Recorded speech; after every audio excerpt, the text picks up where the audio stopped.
Assalamualaikum warahmatullahi wabarakatuh. Sebelum saya menjelaskan lebih lanjut, saya akan memberitahukan sub-sub materi yang akan saya bahas.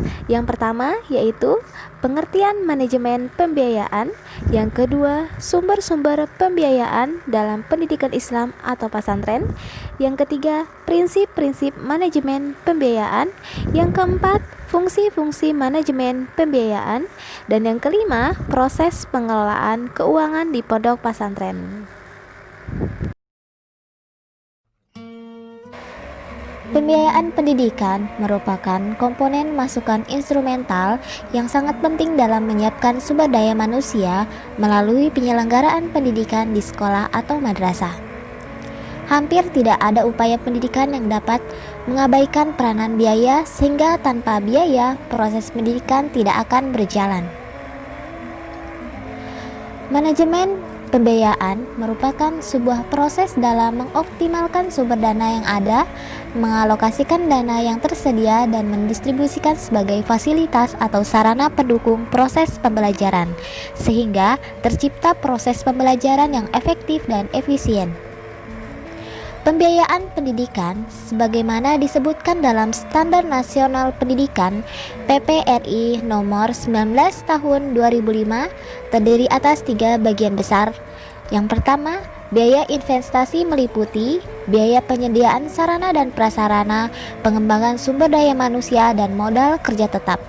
Yang kedua, biaya operasional meliputi biaya pendidikan yang harus dikeluarkan oleh peserta didik untuk biasa mengikuti proses pembelajaran secara teratur dan berkelanjutan.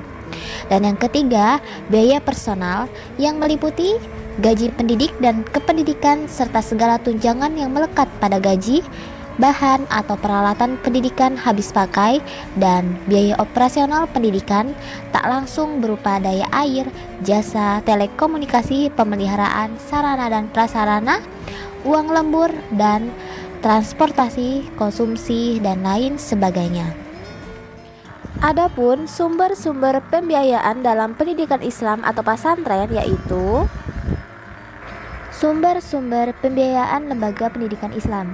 Dalam menghimpun dana, pada dasarnya dapat digali dari 2 sumber, yaitu berasal dari dalam lembaga sendiri dan melalui pihak luar. Di antaranya adalah yang pertama, pemerintah dan masyarakat.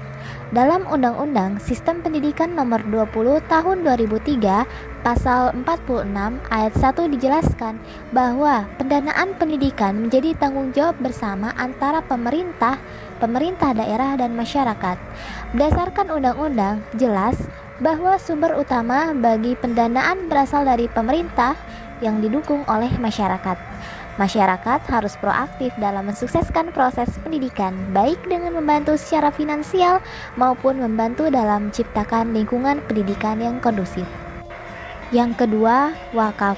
Wakaf adalah sumbangan dalam pengertian umum, merupakan hadiah yang diberikan untuk memenuhi banyak kebutuhan spiritual dan temporal kaum muslimin. Dana-dana yang diperoleh dari sumbangan tersebut digunakan untuk membangun dan merawat tempat ibadah, mendirikan sekolah dan rumah sakit, menafkahi para ulama dan dai, mempersiapkan kebutuhan kaum muslimin, dan memasok senjata bagi para pejuang yang berperang di jalan Allah. Dan yang ketiga, zakat. Pendidikan termasuk ke dalam kepentingan sosial. Sudah sepantasnya zakat dijadikan sumber dana pendidikan. Dana zakat harus dikelola secara profesional dan transparan agar sebagiannya dapat digunakan untuk membiayai lembaga pendidikan Islam. Yang keempat, sodakoh atau disebut juga sodakoh sunnah, merupakan anjuran agama yang sangat besar nilainya. Orang yang bersedekah pada jalan Allah akan mendapat ganjaran dari Allah 700 kali nilainya dari harta yang disedekahkan, bahkan lebih dari itu. Sedekah merupakan salah satu sumber dana bagi pendidikan Islam, karena pendidikan termasuk ke dalam kategori fisabilillah atau berada di jalan Allah. Sebagaimana firman Allah Subhanahu wa taala dalam surah At-Taubah ayat 60 yang berbunyi, sesungguhnya zakat-zakat itu hanyalah untuk orang-orang fakir, orang-orang miskin, pengurus-pengurus zakat, para mu'alaf yang dibujuk hatinya untuk memerdekakan budak, orang-orang yang beruntung, untuk jalan Allah dan orang-orang yang sedang dalam perjalanan sebagai sesuatu ketetapan yang diwajibkan Allah, dan Allah Maha mengetahui lagi Maha bijaksana. Dan yang kelima ada hibah. Hibah adalah pengeluaran harta semasa hidup atas dasar kasih sayang untuk kepentingan seseorang atau untuk badan sosial, keagamaan, dan ilmiah. Dan yang keenam, sumber dana lain yang tidak mengikat. Sumber dana bagi lembaga pendidikan Islam bisa berasal dari sumber lainnya, baik sumber intern maupun sumber ekstern. Sumber dana yang bersifat intern ini bisa diperoleh dari pembentukan badan usaha atau wirausaha, membentuk lembaga badan amil, zakat, maupun dengan melakukan promosi dan kerjasama dengan berbagai pihak yang bisa menunjang dana kegiatan. Baik, selanjutnya saya akan bahas tentang prinsip-prinsip pengelolaan keuangan pendidikan di pondok pesantren. Adapun prinsip-prinsip pengelolaan keuangan pendidikan pondok pesantren adalah yang pertama, hemat, tidak mewah, efisien, dan sesuai dengan kebutuhan teknis yang disyaratkan. Yang kedua, terarah dan terkendali sesuai dengan rencana, program, atau kegiatan. Yang ketiga, terbuka dan transparan dalam pengertian dari dan untuk apa keuangan lembaga tersebut perlu dicatat dan dipertanggungjawabkan serta disertai bukti penggunaannya. Yang terakhir, sedapat mungkin menggunakan kemampuan atau hasil produksi dalam negeri sejauh dimungkinkan. Selanjutnya, saya akan membahas tentang fungsi-fungsi manajemen pembiayaan di dalam dunia pendidikan Islam pesantren.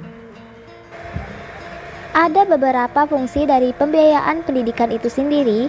Yang pertama, optimalisasi sumber dana, di mana fungsi manajemen pembiayaan adalah bagaimana lembaga pendidikan mampu mengoptimalkan sumber-sumber pembiayaan pendidikan yang diperoleh. Yang kedua, alokasi.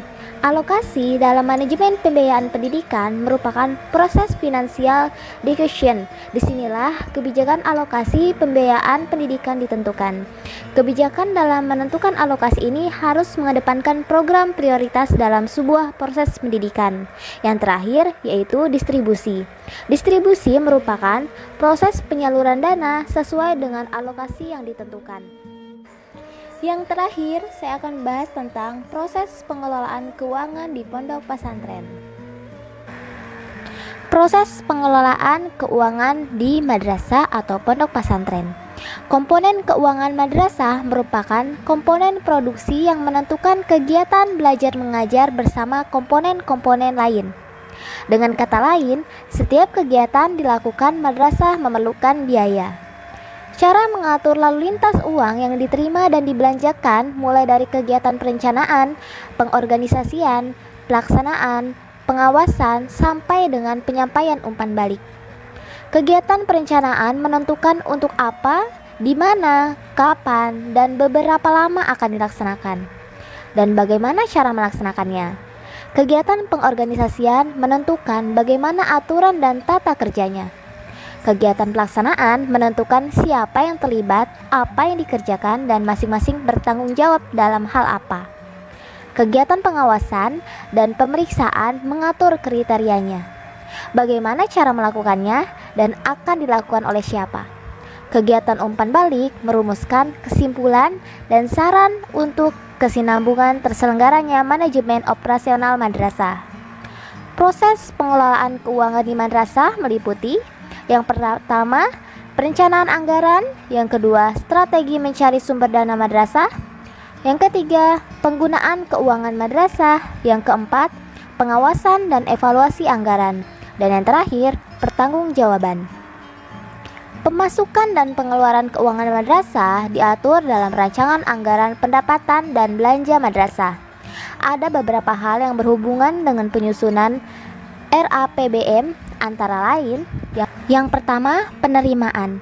Penerimaan pembiayaan pendidikan madrasah dari sumber-sumber dana perlu dibukukan berdasarkan prosedur pengelolaan yang selaras dengan ketetapan yang disepakati, baik berupa konsep teoritis maupun peraturan pemerintah. Yang kedua, yaitu pengeluaran. Pengeluaran madrasah berhubungan dengan pembayaran keuangan sekolah untuk pembelian sumber atau input dari proses sekolah seperti tenaga administrasi, guru, bahan-bahan perlengkapan dan fasilitas. Yang terakhir yaitu evaluasi dan pertanggungjawaban. Langkah terakhir adalah evaluasi, bagaimana anggaran dapat melayani dengan baik untuk meningkatkan efektivitas sekolah. Evaluasi sering menunjukkan kemungkinan adanya perbedaan di dalam tujuan, prioritas, dan kemungkinan berbagai sumber daya yang tersedia. Pertanggungjawaban merupakan pembuktian dan penentuan bahwa apa yang dimaksud sesuai dengan yang dilaksanakan, sedangkan apa yang dilaksanakan sesuai dengan tugas. Proses ini menyangkut pertanggungjawaban penerimaan, penyimpanan, dan pembayaran atau penyerahan dana kepada pihak-pihak yang berhak. Evaluasi dan pertanggungjawaban pembiayaan pendidikan berbasis madrasah dapat diidentifikasi ke dalam 3 hal, yaitu pengendalian penggunaan alokasi dana, bentuk pertanggungjawaban dana pendidikan tingkat madrasah, dan keterlibatan pengawasan pihak eksternal madrasah. Sekian pembahasan dari saya, kurang dan lebihnya saya mohon maaf. Akhir kata, wassalamualaikum warahmatullahi wabarakatuh.